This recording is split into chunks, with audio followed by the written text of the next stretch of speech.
Hello and thanks for tuning in. I am that nerd dad, Joe Williamson. This is that Nerd Dad podcast where we talk parenting, pop culture, and politics. I've been told I need to have kind of a more punchier intro. So that's going to be the new intro. How did it work? How did it go? What a fun one you tuned in for today.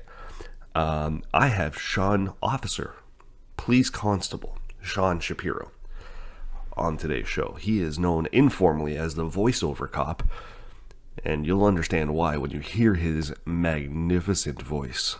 A voice from the heavens is what he has.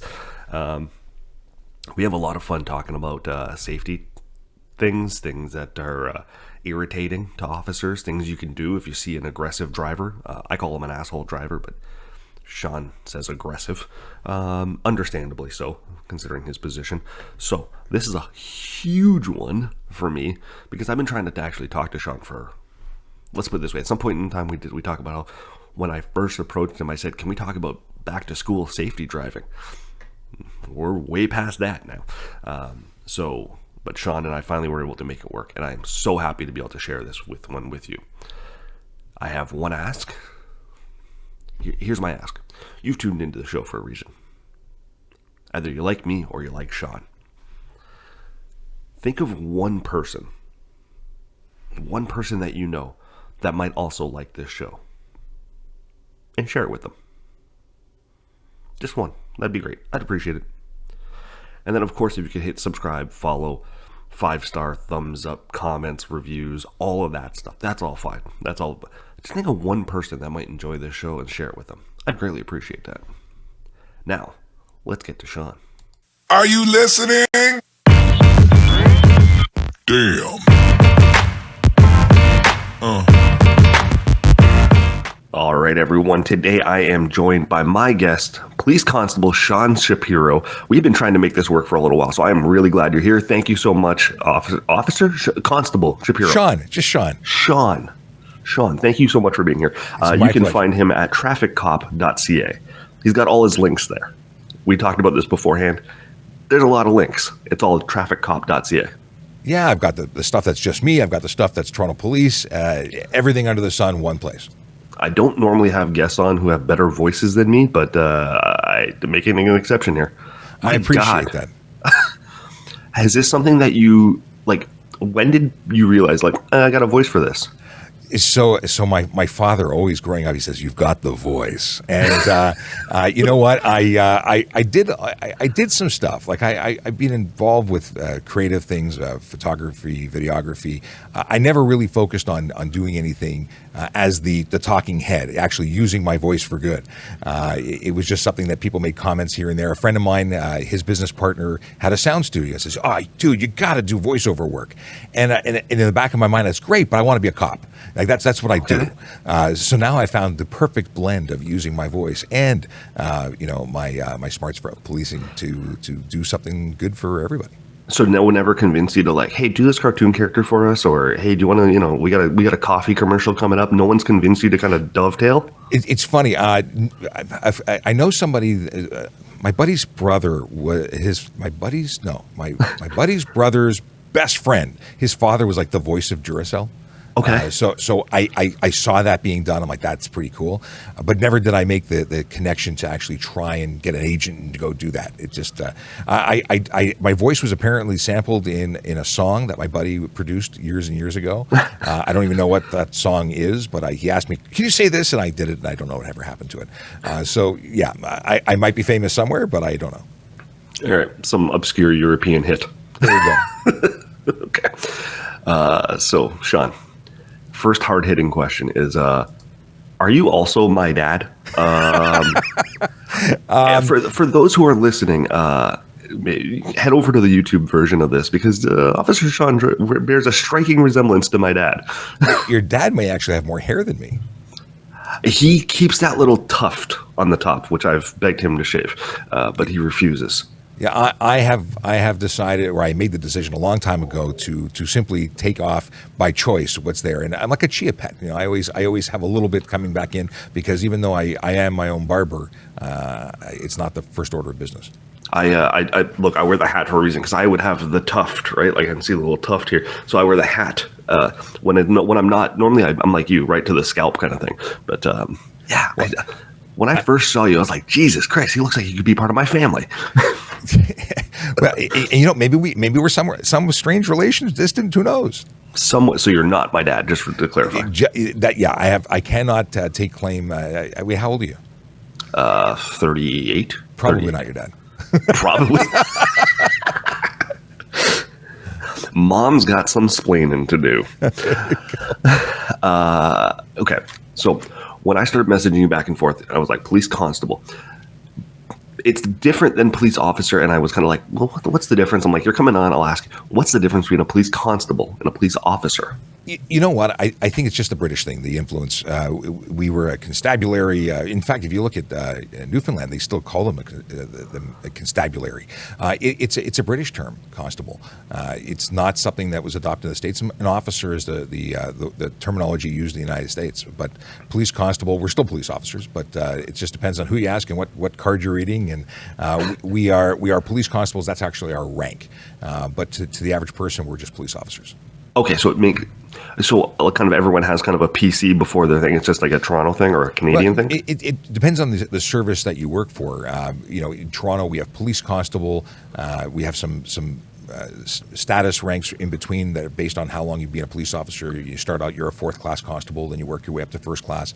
But beyond police constable, you move to sergeant, and from sergeant, staff sergeant, and so on through the ranks until you eventually make it to chief, which very few do because we only have one of those.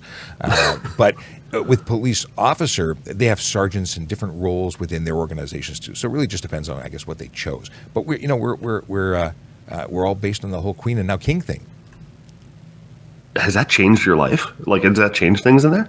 I've been a little busy for the last couple of weeks, so I haven't seen any updates. But I imagine things are going to change. Badges that have crowns on them will likely need to be updated, but that's well above my pay grade. Wow, I did not think of that. I'm like, the money's got to change. Everyone was like, well, the money has to change, but yeah, I imagine to be proper, there'll be a lot of changes coming. But I don't think that their priority changes. I don't think anything's going to change. We're going to be business as usual, doing what we do as police officers, and then eventually someone will give us a new patch or a new hat. some new thing for the uniform. Likely. All right. Next question. I don't know why I'm doing it like this, but I am. I don't know. Whatever. When I am driving and I see someone driving like an asshole, I'm often, and I think a lot of us have been driving, that guy's going to get someone killed. But then we don't know what to do with that information. There's like a temptation to call it in, but you're like, they're doing 160. By the time I call the police, that person's gone. What do I do with this information? Well, I will tell you that when drivers, and I'll rephrase your statement to, drive aggressively or in a manner that would be putting others at risk, whether themselves or others. There's a number of things you can do. If you think that person is an immediate risk to everyone and themselves, they're just, it's not just that they're aggressive. It's not just that they're unfriendly and unkind. They're actually going to get someone killed. That could be a 911 call justifiably. It's all based on your interpretation of what you're seeing. That could be, there's a red car doing I'm doing 100, they're doing double my speed. That's something to alert police to. So I would call 911.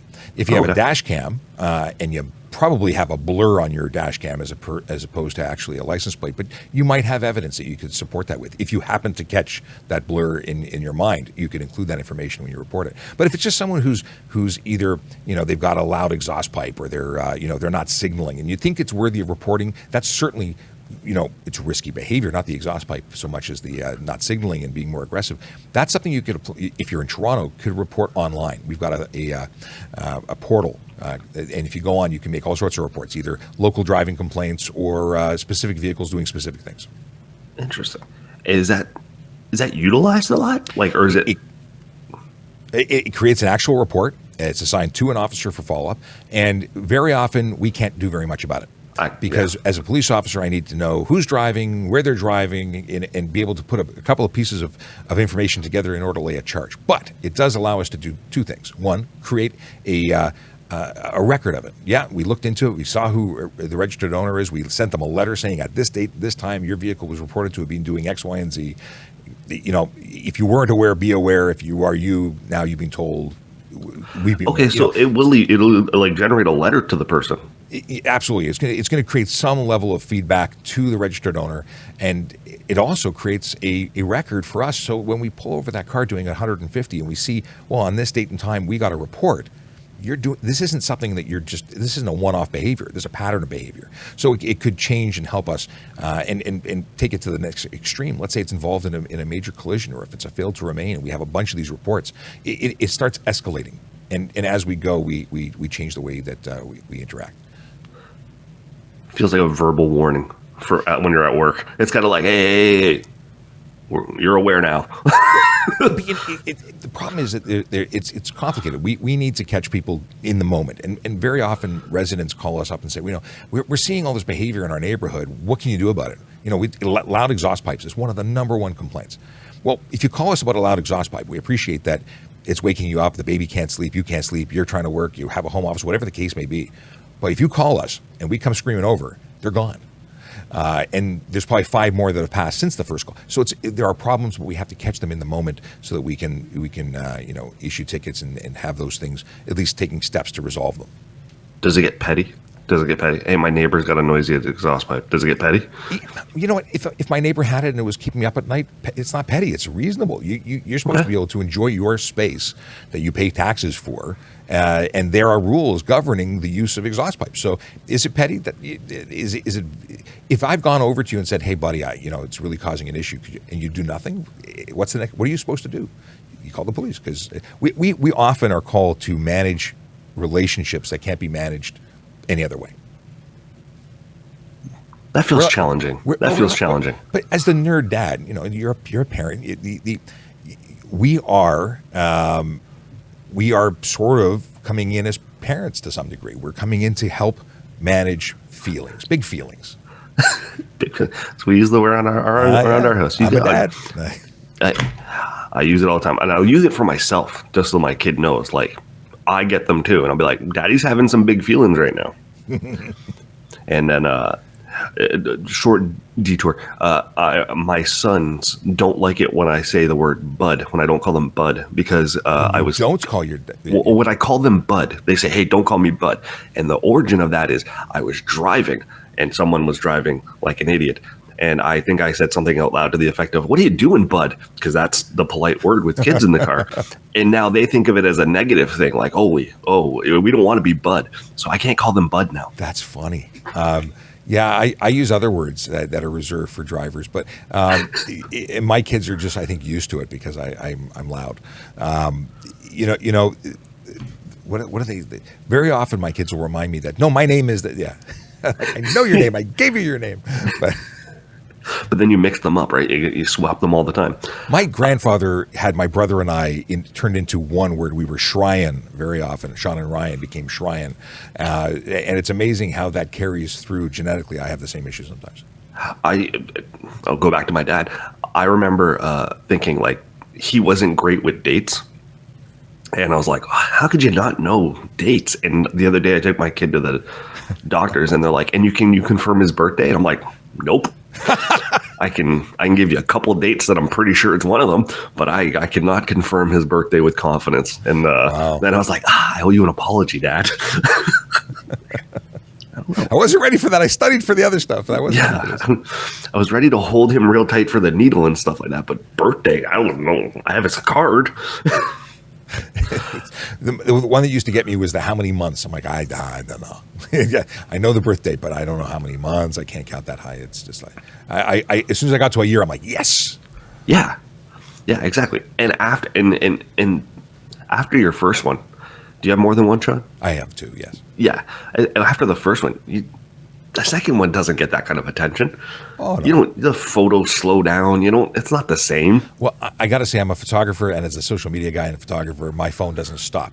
Okay. We went to the orthodontist. I have the entire experience recorded. Because I got to share with Mom. I was the only person in the office, so I had to cover everything. I was like, why? I was going to say, like, why do you have that experience?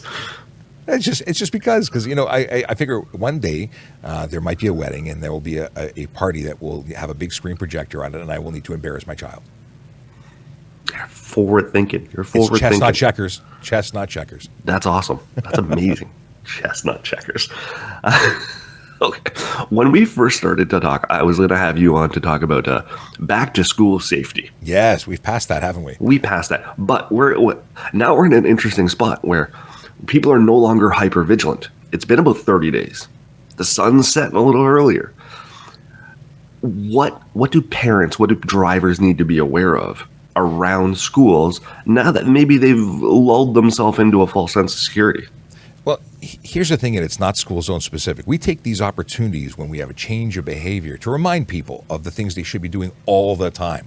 And that all the time thing is, leave yourself lots of extra time to get to work or school or both, because it's when you put or create stress by being late, by being worried about looking bad and the consequences of being late for work and all the whole mess that is created when one thing doesn't go your way. Give yourself copious amounts of time, because it's like dominoes, right? You have one thing not go right. You burnt the toast. You have to start again. That's 2.5 minutes that takes at the end of that event is 20 minutes. 2.5 minutes at the beginning becomes 20 minutes at the end.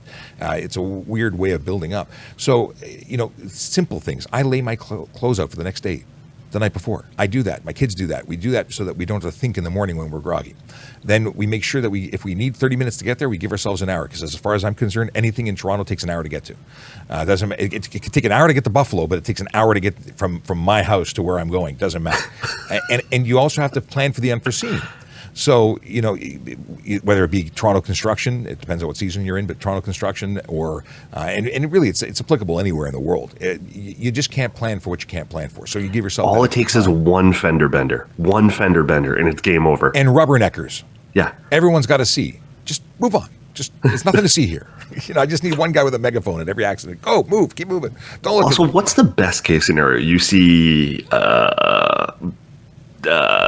horrible accident? What is the best case? What are you hoping to see? I don't know. I at a collision, I have a different perspective. At least I like to believe. What I'm looking to see, do they need help? I stop at collision scenes if I don't have my kids with me. Sometimes actually with my kids with me. I deputized my daughter. She was in her car seat, and I watched a woman get hit by a school bus, no less, in a crosswalk. Oh my God. And it just happened to work out that I stop my car, I lock the doors, I go run, and behind me is a paramedic supervisor that I know from the road, and he's in his personal car, and both of us run to go assist.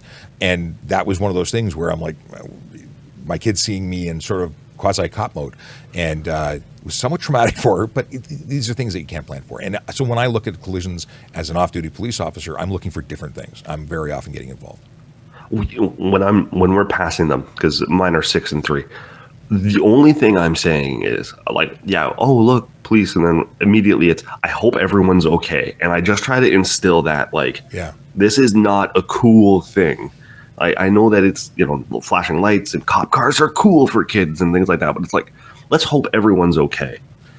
The big thing with collisions, and there are, any collision is crisis because someone is out of their routine, so it causes stress and all sorts of bad things can happen. But very often those serious or very often they're not so serious, and it's great in the collision reporting center and move on with your day. But all too often they are very serious and they're life altering and sometimes life ending. And it's those things that we're trying to change. Through all the education that we do online, all of the talks that we do, we're really trying to instill the concept that traffic safety is a shared responsibility. And it doesn't matter whether you walk, ride, or drive. You have a role to play in both your own and everyone else's safety. So when you see someone who's in a collision or there's an ambulance somewhere, that's an entire community affected. It's got ripple effects. And I think that we're all too often comfortable with the concept that it's just an accident. First of all, it's not an accident, it's a collision, because accidents are oopsie-doos that nobody could have controlled. But every collision we see on the road was preventable. What's the most dangerous habit people have? I think right now the biggest thing we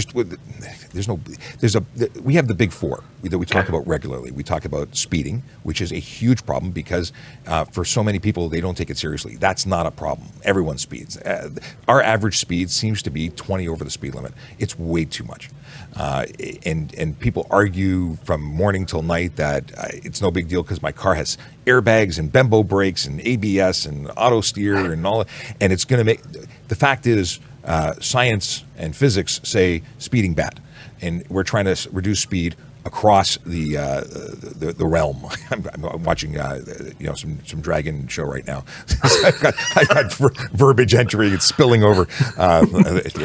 As long as we don't talk about my liege. And okay. So the fact is, people are going too fast, and it's something that shouldn't be so. Okay, we're trying to reduce speeds across the city. We have speed limits in 30 kilometer an hour zones. People are losing their mind. How can you go 30? I can walk faster. Walk. If you can't, it's you're not walking. You're just not speeding. I got a 30 ticket from one of the cameras. Did you? Yeah. Those cameras are awesome. It's amazing how many people get like 12 tickets from the same camera for the same person. They installed one near my parents. I had lived there my whole life. I didn't know it went from 40 to 30. I drove past it. I saw the thing. I'm like, it got me. I was on my way to do a presentation to the Canadian Armed Forces Battle School, their new drivers, and I'm looking over and I said, "Oh, they put a camera there. That's awesome. What's the speed limit here?" I didn't get a ticket. I thought I was going to get one because I was doing what I thought was the speed limit, and I too was caught in that. I was over, but I wasn't that much over. And it's amazing how quickly, even as a police officer, you have the heart attack of did I just get a ticket? Because that's the last thing I want to do. I obviously want to be the safest driver I can be.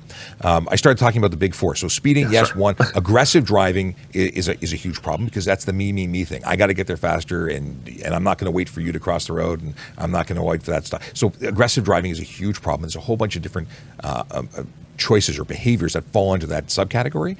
But anything that, if you're being aggressive when you're being aggressive. I don't think we need to list 20 charges that could be aggressive. Distracted driving is probably the largest issue right now, whether it be using your phone or just not paying attention.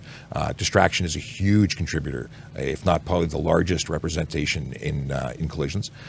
So whether you're daydreaming because your head isn't behind the wheel, even though your body is, or you're focused checking out what mom's making for dinner, that phone is in it. It's like a disease. We can't put down. We're addicted to our devices, and I tell people, and I very often tell them, put it in the trunk. Just put it in the trunk. If you are within arm's reach, you're going to figure out some reason to justify its use, and you can't. It could be the difference of how the rest of your life plays out. Because if you kill somebody, not only will you be paying because your insurance, but you're going to have PTSD. You're going to be guilt-ridden for the rest of your life, and it's quality of life that we're all trying to have good ones. And lastly, impaired driving. Those are the big four. If we added one, seatbelts, because that's the best way to protect yourself in the event of a collision, but that's not the ones causing the collision. Your seatbelt doesn't change whether or not you get into a collision. It certainly changes whether or not you survive. I still can't believe people argue the seatbelt thing. I can't. I'll talk to my father. And those, what are those things? The Bluetooth seatbelts. Have you seen those? No. So it's basically like a little device you plug into your seatbelt thing. Really? So that way it stops the ding, ding, ding, ding, ding that you don't have your seatbelt on. And people jokingly call them Bluetooth seatbelts. They're horrible inventions. This is just a plug for the hole so it doesn't beeps. Yeah. It doesn't beeps. I can't speak today. The deal, my father is a horrible seatbelt person. Okay. And I'll talk to him and I'll hear bing, bing. Now I can't drive for 5 seconds with him and like, what's going on? Dad, put it on. I can't say that bell was designed to make my life, torture. So I can't drive with my father, but he will put it on. But he'll drive for kilometers. I don't know how anyone can survive that level of torture. My father apparently can. Yeah, exactly. The ding alone is meant to annoy you to the point where you'll put it on. Yeah, I feel naked without a seatbelt, but if I was to be lazy enough not to put it on, I cannot stand the ding. Yeah, she'd be trying to find that buzzer to rip it out. There are many people who have gone to many YouTube sites to try and figure out how to disable it. I'm not endorsing it. There's a Bluetooth seatbelt. It's thing. Horrible. You should, I'll send you a link to one. They're crazy. Seatbelts really do amazing stuff. And people say, well, it's got airbags. And my father was one of those. He's like, I don't need the seatbelt because it's got an airbag. Well, airbag is a system that works in conjunction with a seatbelt. And it doesn't work on its own. Also, airbags hurt like hell. Yeah. That's one of the reasons we talk about having kids in the back seat until they're 14 years old, because smaller folks will get nailed by that airbag that's deployed at like 200 miles per hour. Major people break their noses. They end up with black and blue. Like it's not fun. We're talking a lot about our dads. They happened to my dad. He got into a little fender bender. It deployed the airbag. His face was all mashed up. It was nuts. Listen, it's better than dying. Exactly. It doesn't tickle. It doesn't tickle. Fair. I'll get you out on this. I know this is more just for my own curiosity. In the last 2 years, a lot of people have been at home. Not as much cars on the road. Have you seen a difference in driving habits as we kind of ease out of the pandemic, even though we're still in it, kind of thing? People got really used to having the road to themselves. Our speeds went up. We saw a tremendous increase in stunt driving, and then some of the reasons when we talk to people seem to be like, well, I couldn't. I was bored at home, so I had to stretch my legs. I had to, I found solace in going really, really fast, and there was nobody out there, so it was like a racetrack, according to some. They're having a problem. Now, they should have never been doing that at all ever. But some people are having a problem remembering how they were supposed to be driving. And I think they forget that it's a community out there, and there's other moms, dads, kids, brothers, sisters, cousins. They're all on the road. Even if I'm sitting at home, someone related to my family is out there trying to get somewhere safely. I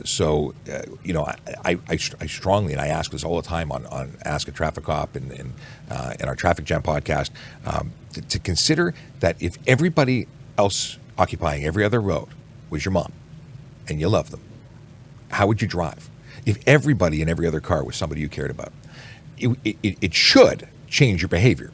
The problem is that people are very often just seeing a car, and they're not recognizing the fact that that's someone's loved one in there, that based on your behavior might not get home. And so often we see driving behavior that, you may do something and get through it, and then the person behind spins out and ends up in a collision. But you triggered it. You caused the collision, but it's in the wake. The wake of destruction that you leave behind is something that you may not even be aware of. So we really try and push and communicate that we're all in it together. We're a community. The road is a shared space, and we're all using it together. And if we just did it nicely, we might get there in a much safer and happier mode, because there's so much stress involved with getting somewhere late and getting somewhere. Even if you're trying to get through all the other people, you're the good driver, but they're the problem. It's still stress. We're animals behind the wheel. Every single one of us. Not one of us would act that way if we were face to face with someone. Yes. But we're animals behind the whl. It's like texting. You're brave when you're inside your cage. Twitter wars. Yeah. Officer, constable, doesn't matter what you call him. PC Sean Shapiro, thank you so much for your time today, buddy. I really appreciate it. I had a lot of fun talking to you. Yeah, this is great. We should do it again. I will absolutely take you up on that offer. I promise you. Sounds like a plan. All right. Now, this is where I hit end recording and pray. How lovely was that conversation? Oh, I usually say that's it. Game over. But how lovely was that conversation? Sean is just the nicest dude. And then once I hit stop recording, we chatted for another 10, 15 minutes. I could have kept rolling. We're definitely going to connect again. That was a lot of fun. I think we both have questions about each other's world. And, he's here to help educate the public in any way, shape, or form he can. And, man, he does a great job with it. So, Officer Sean Shapiro, thank you so much. We'll do it again soon. Also want to thank DeanBlundell.com, DeanBlundell.com, home of Canada's #1 podcast network, including yours truly. Talk about a big supporter of mine. Man, thank you to him and his team. And I've got merch. 0 Days Without a Dad Joke, World's Okayest Dad, Raised by Homer, Peter, Stan, and Bob. And of course, That Nerd Dad, all available in a variety of colors through the Dean Blundell store. And that's it. We'll see what happens next week. Will it be a solo show? Will I have a guest? I don't know. Sometimes I don't know until the very last minute. But either way, I appreciate you being along for this ride. It is just the best hobby in the world. Be well. Be safe. Thanks for listening. Damn.